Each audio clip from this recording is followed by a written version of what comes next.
Paz do Senhor, muito boa noite. Nós estamos aqui nesse domingo, primeiro domingo do mês de maio, para cultuar, para adorar, para cear também. Quero convidar você que está em casa, já separa lá o seu pedaço de pão, separa lá o seu copo com suco. Pode ser, não precisa ser necessariamente o suco de uva. Vamos estar juntos, ceando, nos alegrando, nos fortalecendo. É uma situação totalmente inédita. Certamente no futuro vão ter que arrumar essa bagunça toda nos livros de história, mas o momento é esse, de isolamento social, e nós estamos cumprindo as regras determinadas pelas autoridades. Mas isso não impede que venhamos louvar e adorar o nome do Senhor. O louvor e a adoração, eles transcendem espaço físico, situações de dificuldade. O louvor ao Senhor pode ser tributado em qualquer momento, em qualquer lugar, em qualquer hora, independente da situação em que a gente esteja passando. Por isso vamos orar nesse instante como primeiro ato. Pai amado, de amor e de misericórdia, nós queremos te agradecer, Senhor, porque independente de toda a situação ao qual o país está passando, Senhor, a nossa adoração é livre, Pai. Ela não está restrita a um espaço físico, ela não está restrita a um local, por mais que nós tenhamos saudade, Senhor, de estar reunidos e com os irmãos e irmãs, mas reunir-se com o Senhor, isso pode acontecer em qualquer lugar, a qualquer hora, em qualquer dia, Pai. E é isso que nós estamos fazendo, transmitindo aqui o culto, Senhor, com irmãos e irmãs que têm se dedicado, que têm se colocado à tua disposição para fazer, Senhor, a tua obra, mesmo correndo risco, mesmo muitas das vezes, Senhor, enfrentando a estrada, mas eles resolveram pagar o preço, Pai, para que essa transmissão pudesse ser realizada, para que a tua palavra possa chegar nesses lares, nessas casas, Senhor, para que esta transmissão chegue aos irmãos e irmãs mais idosos da nossa igreja, Senhor, para que a tua palavra, Senhor, seja promulgada, Pai. Eu quero te agradecer pela vida de cada um, de cada uma envolvida, Senhor, nesse projeto. É uma missão que tem sido feita neste momento tão difícil pelo qual a nação atravessa, Pai.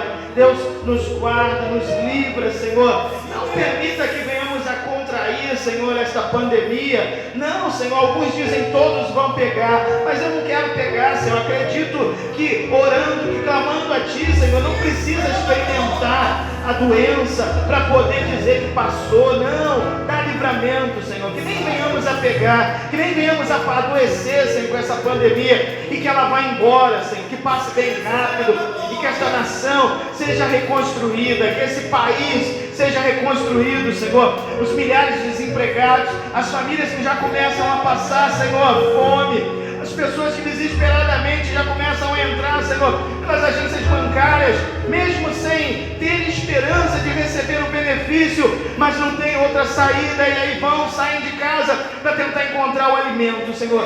Tem misericórdia, Pai, que como igreja nós tenhamos a instrumentalidade de nos deixar usar, Senhor, por Ti, não só para trazer uma palavra, mas para trazer também um alimento, para trazer também, Senhor, uma acolhida material, Senhor. Oh, meu Pai amado, nesta noite nós estamos aqui para cear. É uma ceia, Senhor, que é muito diferente das outras ceias, Pai.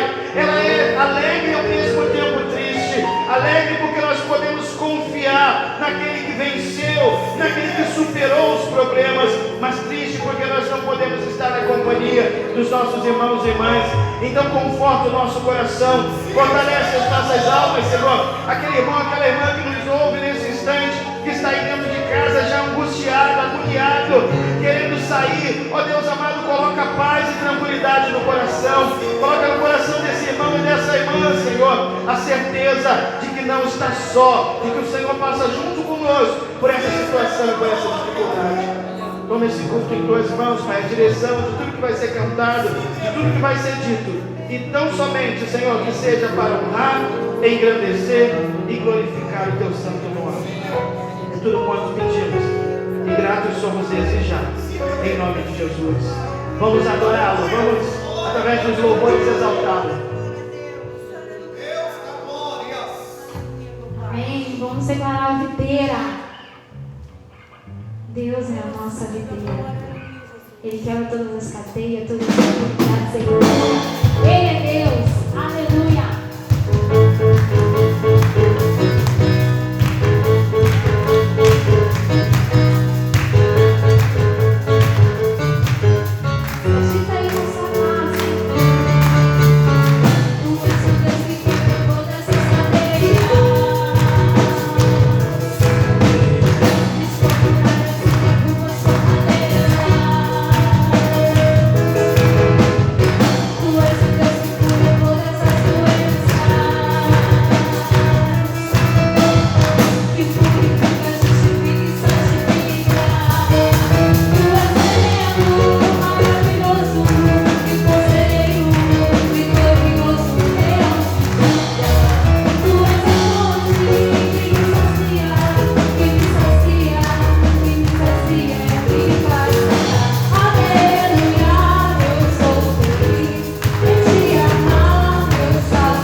de palmas. Ele é Jesus. Nele você pode confiar. Amém?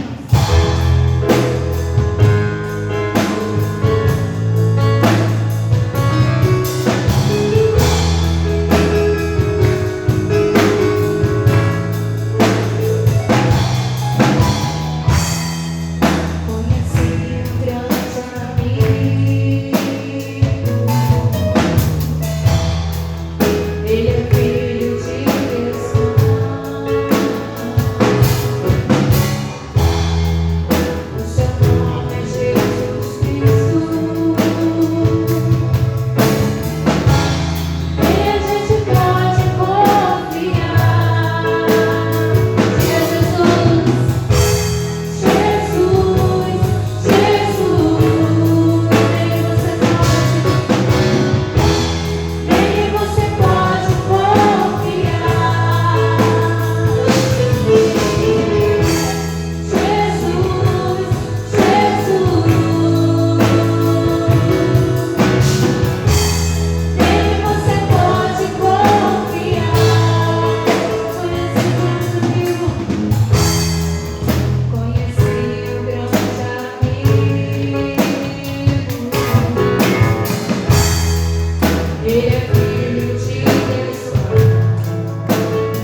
os nossos recursos à disposição do nosso Deus. Tenho orientado as pessoas que não podem sair, que busquem contato com o nosso irmão Souza. Ele estará indo até a sua casa, ou você poderá estar fazendo sua contribuição através da conta bancária. É um momento delicado, mas a gente não é fiel só porque está vivendo uma situação boa. Nós somos fiéis na crise e fora da crise. E vamos continuar assim, porque a igreja do Senhor é mantida por nós, através das nossas doações. E nós vamos estar fazendo isso. Que Deus abençoe. Vamos louvar, vamos cantar.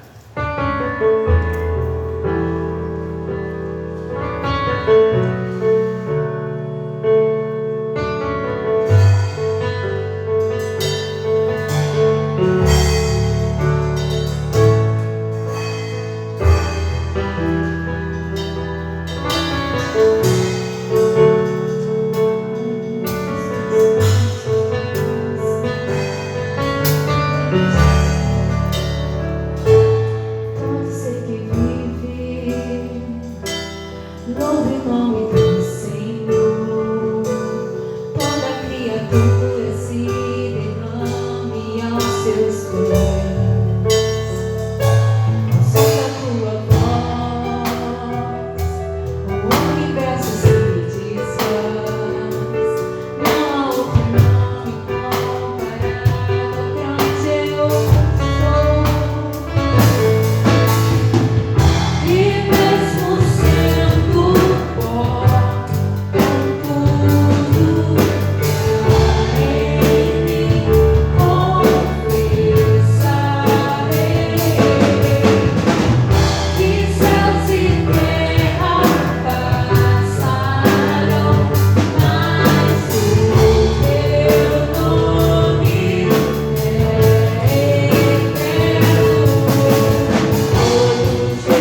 Senhor, estaremos participando da comunhão e Tu tem nos ajudado até aqui, Pai. Nós te agradecemos muito, muito por isso, em nome de Jesus, amém. Você aí na sua casa,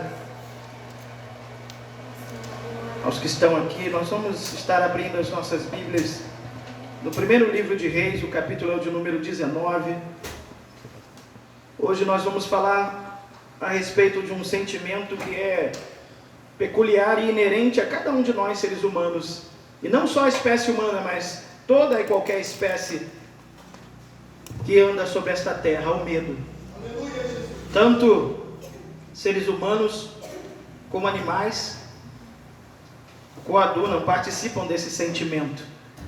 O medo é um instrumento pelo qual a nossa preservação é mantida. Você sente medo e aí você se esconde, você sente medo e você se esquiva do perigo, você sente medo e você então foge para proteger a própria vida, ou reage para proteger a própria vida. Mas existe um tipo de medo que é lacrador, que é um medo que desestabiliza, que faz a gente ficar paralisado. E hoje nós vamos ver a história de dois homens que manifestaram um medo muito grande diante da adversidade, mas cada um vai agir de uma forma. E o primeiro que nós vamos falar está lá no capítulo 19 do livro de 1 Reis.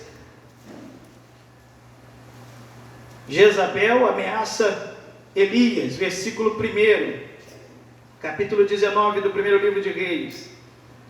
E Acabe fez saber a Jezabel tudo quanto Elias havia feito, e como totalmente matara todos os profetas à espada.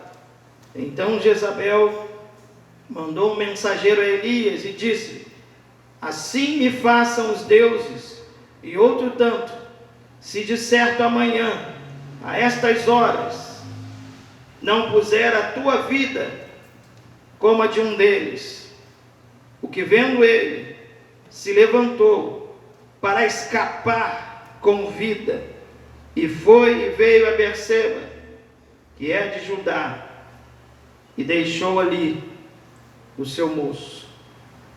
Primeiro personagem, só até aqui, pode assentar-se quem aqui está, é um texto de suma importância, principalmente para quem estuda o Antigo Testamento, porque fala de uma época em que houve uma guerra santa mesmo. Era a tentativa de tornar os hebreus adoradores de um Deus chamado Baal, que era um Deus que estava ligado às forças da natureza, era um Deus que na crença deles fazia com que a terra germinasse, fazia com que as mulheres dessem filhos. E este culto foi importado lá da Sidônia. Ele veio através de um acordo de casamento feito com o rei de Sidom e com Israel. E a esposa foi dada a Jezabel. E Jezabel também veio como parte do acordo com a liberdade para colocar o culto a Baal, o culto da sua terra, do seu país, do seu Deus, em terras israelenses. E ela assim o fez. Ela implementou o culto, organizou o culto, trouxe ministros e sacerdotes para este culto. E aí houve uma grande resistência de um grupo liderado por Elias, e esse grupo vai resistir. Eles são os javistas, nós vamos dar esse nome para eles, porque eles vão defender o nome de Javé, eles vão defender o culto a Javé, eles vão defender a fé em um único Deus que para eles era Javé. E isso vai trazer transtornos tão grandes, tão inacreditáveis, que o próprio Elias, já sabendo que a figura de Baal estava ligada à chuva, à colheita, então ele vai profetizar, e ele vai dizer: não vai chover até que eu dê a ordem. Tudo isso foi desembocar 3 anos e meio depois, num monte, aonde um desafio foi feito. Se Baal é Deus, então ele vai mandar fogo do céu e vai queimar a oferta que está sobre o altar. Elias destemidamente fica ali o dia inteiro caçoando, falando, e chega um momento que ele manda molhar em volta do altar, e aí naquele instante Deus fez trovejar e a oferta foi consumida no altar. Grande e extraordinária vitória. Elias é aquele que vai ressuscitar o filho da viúva. Em 1 Reis capítulo 17, versículo 17, Elias é o cara que socorre a viúva de Sarepta, e ele vai lá e faz multiplicar azeite, faz multiplicar farinha. Elias é um profeta de grande monta, tanto é que no tempo de Jesus, na época de Jesus, quando eles vão para um monte, os discípulos, eles têm uma visão extraordinária. De um lado está Moisés falando com Jesus, do outro lado está Elias, os maiores símbolos da fé do Antigo Testamento, um que trouxe a lei, a libertação, o outro que trouxe a defesa do nome de Javé. E foi essa resistência que fez com que Israel permanecesse com a fé em Javé. Mas houve um momento em que, diante da ameaça de uma mulher de uma personalidade muito forte, depois de ter enfrentado mais de 400 adoradores de Baal e ter tirado a vida deles, houve um momento que Elias sente medo. E alguém poderia objetar e dizer: mas como pode um homem tão forte, tão usado por Deus, sentir medo? Ao falar sobre ele na carta de Tiago, ele vai dizer que Elias era homem sujeito às mesmas paixões, ou seja, ele era um ser humano.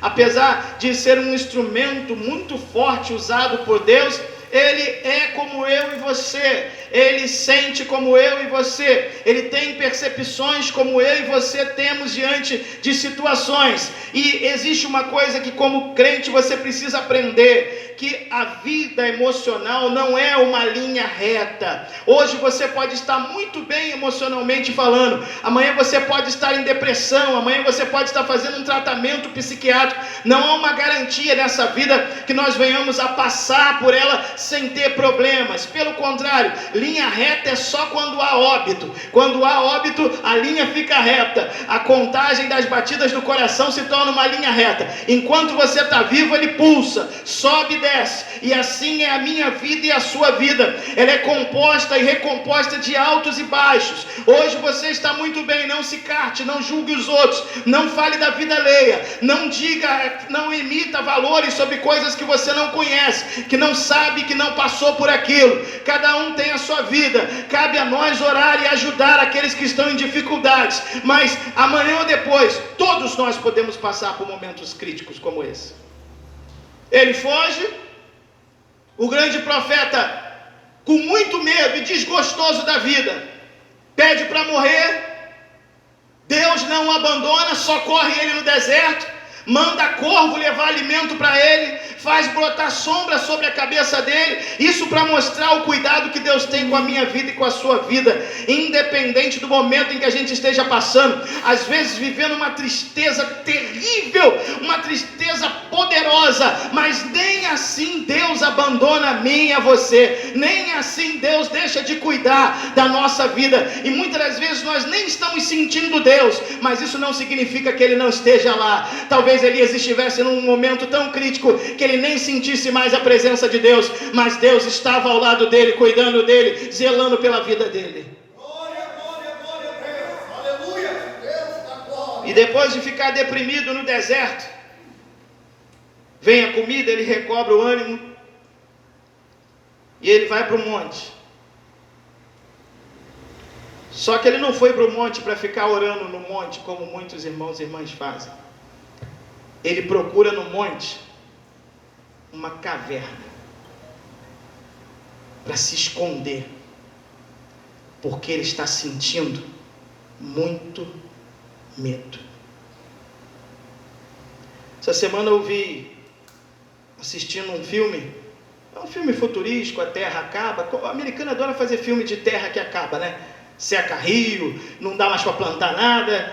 E nesse filme, as pessoas que não conseguiam mais produzir renda para pagar pela vida, para pagar impostos, para comprar alimento, elas eram mandadas para o Éden, irmão Souza. Tinha o Éden, e aí vinha uma propaganda com um prospecto. Se você não está conseguindo se sustentar, você pode ir com a sua família para o Éden. O Éden é o local de abrigo para as famílias. E aí no filme um personagem, Nicolas Cage, vai descobrir que o Éden nada mais, nada menos é do que uma câmara de gás, onde eles já haviam matado 7 milhões de pessoas que não eram mais produtivas no meio do sistema econômico. Uma crítica violentíssima à sociedade em que a gente vive hoje, porque as pessoas são mortas hoje não numa câmara de gás, mas elas são mortas sem atendimento na porta dos hospitais, elas são mortas pela fome, elas são mortas pela falta de tratamento médico, pela falta de ensino, pela falta de moradia adequada. As pessoas são mortas a cada enchente por conta da sua moradia em local degradado. As pessoas são assassinadas no Brasil, mundo afora, quando elas deixam de ser produtivas, de fazer alguma coisa pelo mercado econômico. E aí há um verdadeiro genocídio moderno que é executado à frente de todo mundo. E agora alguém vem falar, a saúde do Rio está em colapso. A saúde do Rio já está em colapso há muitos anos. Entra governo, sai governo, e que morre de gente que não precisaria morrer. Mas se você hoje ou amanhã se tornar uma pessoa improdutiva para o sistema, você começa a entrar na linha de risco. Porque parece que o sistema faz de tudo para que você morra. Faz de tudo para que você perca a sua vida, porque você não é mais participante da economia. E aí nesse filme, ir para o Éden significava ir para a morte, ó. Elias pede para morrer e vai para uma caverna. E aí nesse filme a frase, como eu falei no início, mais marcante foi a seguinte: havia um local onde as pessoas não entravam porque eles declararam que naquele local havia radiação capaz de matar qualquer um a quilômetros de distância. Fugindo, eles passam pelo local e não tem radiação suficiente para matar as pessoas. E aí o ator pergunta para a mulher: por que eles inventaram então essa história que a radiação matava? E ela deu uma resposta que eu não vou esquecer disso nunca mais: é mais barato construir medo do que construir muro. Construir muro custa caro, cercas custam caras, madeira custa caro, pedra custa caro, construir medo não custa tanto. Você começa a soltar informações, você começa a criar um estado de medo e as pessoas ficam ali encolhidas, mantidas em suas cavernas, sem ter coragem de encarar, sem ter coragem de enfrentar as situações. E alguém vem para dizer assim: sempre foi assim, é melhor você aceitar essa vida, porque fora dessa vida pode ter ainda coisa pior. Você ainda tem a sua comida, é assim que eles falam para a gente, você ainda come e ainda tem onde morar, agradeça a Deus por isso. Os pobres têm que ser sempre gratos a Deus. Os ricos podem ser o que eles quiserem. Os pobres não têm outro caminho a não ser o de se contentar e o de agradecer pela vida que leva. E dizer ainda assim: ainda bem que tem esse emprego, que eu levo 3 horas para chegar, 3 horas para voltar. Trabalha 8 horas por dia e gasta 6 horas, quase mais um dia de trabalho. Mas você precisa agradecer a Deus, porque você está vivendo uma situação que muitos gostariam de viver, ainda dizem isso. Muitos gostariam de estar empregado, muitos gostariam de estar fazendo 6 horas de viagem para ir e para voltar. Você é um bem-aventurado. No livro, na obra de Platão chamado A República, Platão vai contar um mito que é conhecido como o mito da caverna.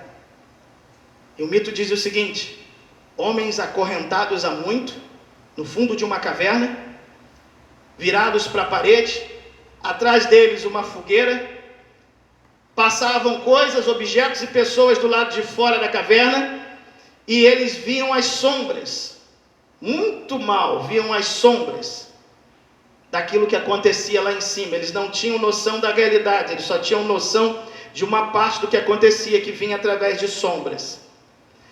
O mito diz que um dos escravos conseguiu escapar, chegou até a superfície da caverna.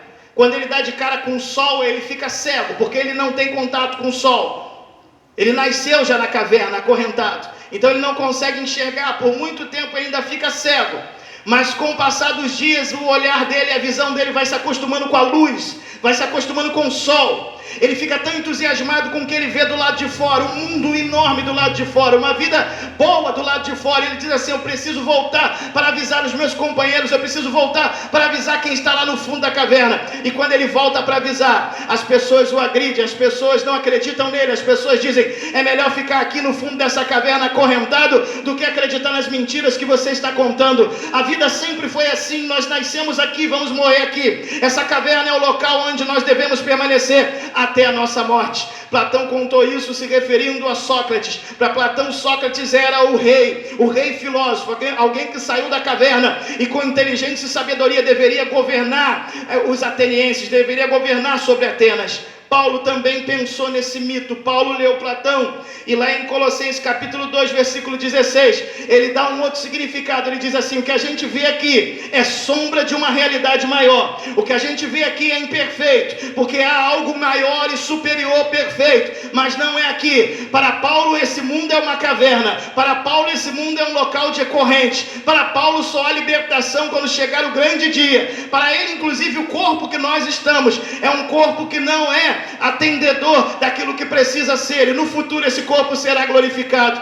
Eu penso um pouco diferente de Paulo, porque eu olho para a nossa pátria amada e eu vejo milhares de brasileiros que já nasceram no fundo da caverna. Eu vejo milhares de brasileiros que já nasceram e disseram para eles que ali era o lugar deles. Eu vejo milhares de brasileiros que vão para aquela fila do banco todos os dias tentar recolher um valor miserável de R$600. Eu vejo milhares de brasileiros na caverna que estão atrás de tratamento de saúde. Eu vejo milhares de brasileiros que foram acorrentados desde a sua infância. Eles são a maioria nesse país, mas eles vivem como se fosse um grupo pequeno e insignificante. Mas escute uma coisa que eu quero dizer para você. A história, o mito de Platão diz que um escravo conseguiu sair e conseguiu romper com as correntes. E eu acredito, irmãos e irmãs, que essa nação, diante disso tudo que a gente está passando, vai ser uma nação que vai libertar os seus escravos, e eles vão se levantar, e eles vão para o lado de fora da caverna, e aqueles que os oprimem, que os fizeram ficar no fundo da caverna, eles vão cair, porque o medo vai desaparecer, e Deus vai levantar uma nação forte, um povo forte, brasileiro, em terras brasileiras. Quem tira Elias da caverna é Deus. É Deus que chama ele para o lado de fora. É Deus que tira ele daquela condição. É Deus que nos ajuda a sair de nossas cavernas, irmãos e irmãs. Quem diz que a situação tem que ser assim é alguém que está cooperando e colaborando para que a nossa vida seja triste. Quem diz que tem que ser assim o casamento é quem está colaborando para a infelicidade. Quem diz que tem que ser assim a relação com os filhos é quem está colaborando para que você tenha uma vida triste tal qual é a do outro que talvez esteja falando para você. Nós não temos que aceitar as algemas, nós não temos que aceitar as cavernas. Deus não nos chamou para a caverna, Deus nos chamou para a luz, e é na luz que nós enxergamos, e é na luz que nós recebemos a nossa vitória. Logo depois desse episódio, Elias foi substituído. Não me pergunte por quê. Deus vai abrir a mente, o entendimento dele e dizer: você se acha vítima? Tem mais de 7.000 joelhos que também não se curvaram e não se prostraram, eles estão lá firmes. Avança, porque eu vou arrumar um substituto para você. Vê que o tratamento foi duro, porque a reação dele foi uma reação muito inusitada. O outro que nós vamos falar nessa noite se chama Josafá. Está registrado lá no capítulo 20 do segundo livro de Crônicas, no versículo 1 a 3. Josafá foi um rei que sucedeu a Asa, que não foi um bom rei. Ele buscou o Senhor, ele buscou reformas, ele fez obras extraordinárias na cidade, ele recuperou a adoração, ele recuperou o culto, ele recuperou toda a tradição bíblica. Foi um homem de grande monta, foi um homem de grandes ações, de grandes tarefas. Mas tem um texto inserido lá no segundo livro das Crônicas, no capítulo 20, que diz o seguinte: tendo os filhos de Moabe e Amon e outros amonitas se juntado para a peleja, Josafá teve medo. Josafá tinha um exército, irmãos e irmãs, de milhares de soldados. Ele organizou um exército que era imenso. E mesmo com aquele exército, e mesmo com toda a intimidade que ele tinha com Deus, Josafá teve medo. Como eu e você, em muitas situações dessa vida sentimos medo. Mas pastor, então qual é a diferença entre Elias e Josafá? A diferença está em que Josafá sente medo como Elias sentiu, mas Josafá não se deixa dominar pelo medo. A coragem não é a ausência de medo, é a superação do medo. E Josafá vai reunir o povo e vai botar a boca no pó para orar. Ele vai dizer diante de Deus: eu estou com medo, eu estou vendo um grande exército se levantando e eu estou com medo. E a palavra que Deus envia para Josafá é algo de extraordinário, porque Deus manda avisar para ele: ó, nessa peleja vocês não terão que pelejar, ficai parados e vocês vão ver o livramento que eu vou dar para este povo. E aí Josafá vai fazer uma coisa, irmãos e irmãs, ele vai chamar o povo para adoração. Já que não vamos lutar, nós vamos adorar. Nós estamos com medo, mas nós vamos adorar. Nós estamos com medo, mas nós vamos ter fé. Nós estamos com medo, mas nós vamos confiar. Nós estamos com medo, mas nós vamos entregar a nossa vida, o nosso caminho. Nós vamos entregar a nossa casa, o nosso lar, as nossas famílias. Nós vamos entregar os nossos empregos, o nosso sustento na mão de Deus. Josafá sente medo, mas ele vai lançar todos os temores dele na mão de Deus. Quem não teria medo diante do que está acontecendo com o mundo? Qual chefe de família nesse momento que não tem medo de ficar desempregado e de não ter o que colocar na despensa para sua família? Nós estamos adentrando o mês de maio, um mês que o comércio faturava muito, mês das mães, churrascos, promoção de carne, bebida, todo mundo se preparando, aluguel de casa, muita gente que vem para cá, para a nossa região, para poder comemorar com a mãe, reunindo a família às vezes de 30, 40 pessoas, como é a família da minha esposa, a Rita, mas está todo mundo com medo. Medo de ter contato com o idoso e trazer a doença para o idoso. Medo dos profissionais da área de saúde que em muitos casos trabalham com equipamento não correto. Meus irmãos, eu fui da enfermagem muitos anos. Sabe o que acontece na enfermagem, na área médica? Muitos não vão falar isso. É uma época de ganhar dinheiro. Então o que acontece nessa época? Está tendo solicitação de gente da área da saúde de tudo quanto é lugar do Rio. Eu tenho colegas aí da área da saúde que estão fazendo 3 plantões, 4 plantões. Tem gente que nem mais vai em casa, tem nem mais casa. Come mal,